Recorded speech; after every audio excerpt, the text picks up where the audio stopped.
Resilience. Often people confuse resilience with persistence, but they are two very different things. I mean, you can be a very persistent person trying the same old thing over and over, even if it doesn't work out. And I mean, that's not very clever, right? So resilience and persistence is not the same thing. Resilience is not toughness, to be tough, My wife divorced me and I drove over my cat and I broke 3 fingers, but don't worry, I'm resilient, That is also not what resilience means. I love Afrikaans. Afrikaans is just so in your face, descriptive language. I mean, think about it.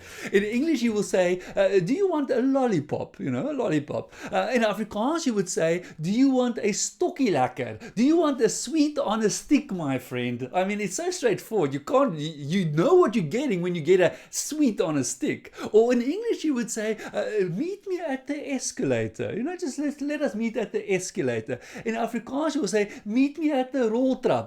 Meet me at the rolling steps, in other words. You see the place where the steps are rolling? That's where we're going to meet. It's just so in your face. And so the Afrikaans word for the word resilience would be veerkragtigheid. Veerkragtigheid. Now, a veer is just a spring, and kragtigheid means power. And so the idea is, when we think about veerkragtigheid or resilience, is how much power does the spring have to, when you compress it, to bounce back or to kick back to its original position. And obviously with the power comes the speed as well. So if I take a spring and I compress it, how quickly will it kick back to its original position?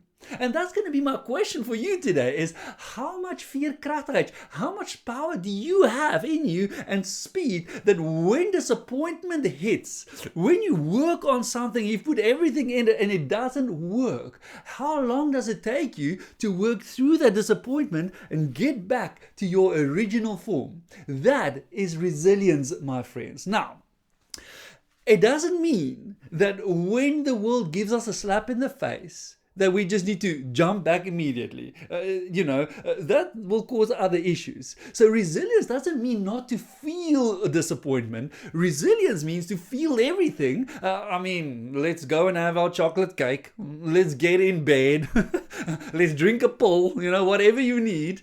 But man, just get back on your feet and look at this thing again and take it on again in a different and in a better way.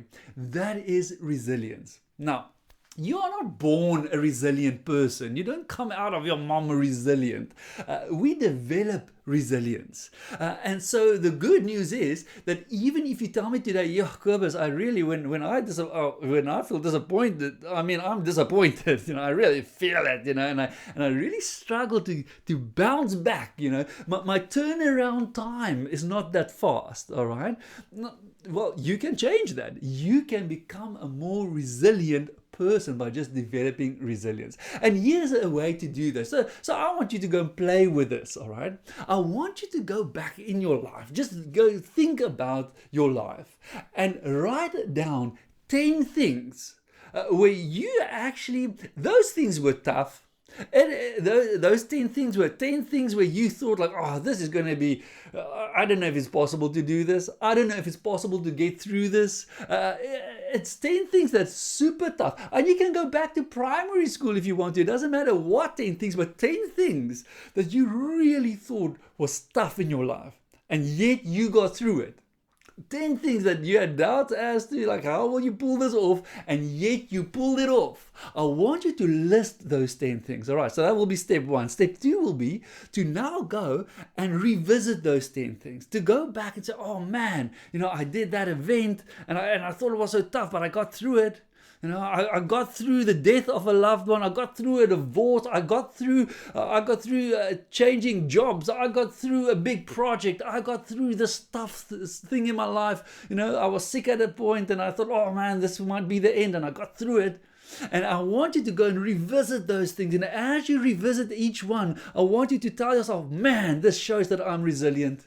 This proves that I'm actually a resilient person. Will you do that for me? You see, what we do as we go through it, it helps the brain to remember that, hey, you are actually a resilient person. And as the brain starts remembering these things, it just brings a new level of resilience in your life.